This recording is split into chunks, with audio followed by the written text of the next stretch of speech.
This week's Parsha Naso, is the continuation of the Jewish people being counted right before they embark on their journey through the desert on the way to the Promised Land.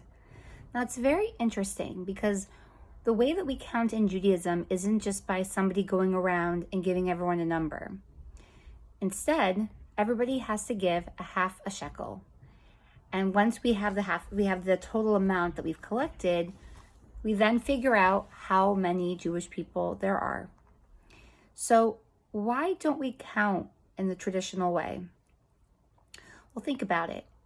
If let's say there's 1 million people and everyone's like 1, 2, 3, 4, each individual just becomes a number. You have no sense of identity. If anything, your identity is just the community. You have no real purpose. But by everyone giving a half a shekel, basically we're saying you have something to give to us. You have a purpose. You're not just number 1 or number 3. You have something to contribute to our community, and we need you. And if somebody has more or somebody has less, it doesn't matter. Everyone has something to give, and it puts everybody on an equal playing field, and it's so important. We have seen through history, it's very easy to lose your own personal identity within a community. That's how cults start. That's how a lot of hate groups start. That's how danger starts. Because when somebody loses their sense of identity and their identity is only in the community, then all logic goes out the window. And sadly, we're seeing a lot of that today. Everyone needs to feel like they have their own purpose. They have something to give.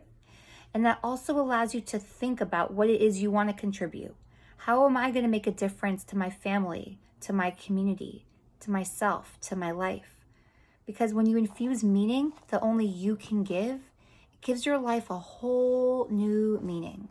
And it makes the community so much more vibrant and so much more beautiful. And I think that that's a really, really important lesson that God is stressing before the Jewish people set out for the Promised Land. He's saying, I can bring you to this special land that you're going to get.